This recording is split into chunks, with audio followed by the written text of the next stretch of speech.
Yayasan Asma Indonesia Cabang Banjarmasin bersama Persatuan Dokter Paru Indonesia di peringatan Hari Asma Sedunia tahun 2023 melaksanakan senam asma bersama seluruh jajaran SKPD di lingkungan pemerintah Kota Banjarmasin, Baisukan, Jumat 12 Mei 2023. Senam asma yang digelar di halaman Balai Kota Banjarmasin ini mengangkat tema Asma Care for All.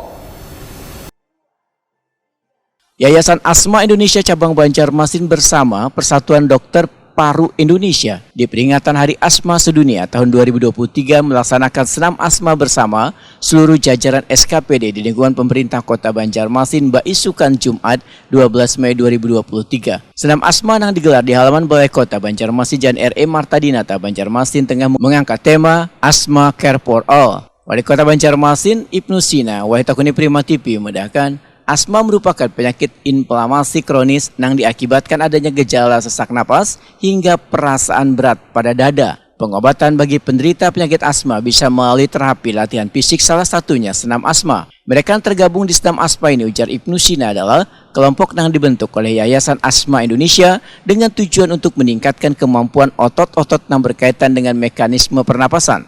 Ibnu Sina meminta Dinas Kesehatan bersama Kormi Banjarmasin untuk berkolaborasi mencanangkan senam asma sehingga nantinya dapat disosialisasikan di puskesmas hingga diterapkan pada 20 kampung bermain yang berada di bawah binaan Kormi Banjarmasin. Yayasan Asma Indonesia Cabang Utama Kalimantan Selatan, saya ketuanya mengajak cabang Kota Banjarmasin untuk sama-sama melaksanakan World Asma Day atau Hari Asma Sedunia yang sebetulnya jatuh setiap hari Selasa minggu pertama bulan Mei.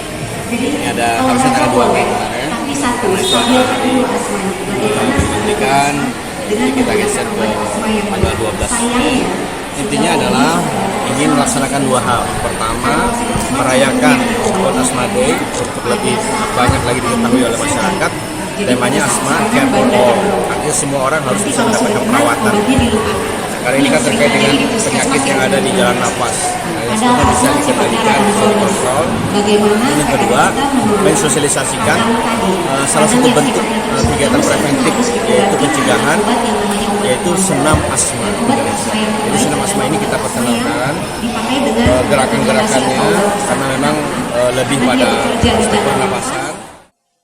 Ibnu Sina berharap adanya keterlibatan PDPI dalam pelayanan kesehatan bagi penderita asma karena pengobatannya telah ditanggung pemerintah melalui BPJS Kesehatan.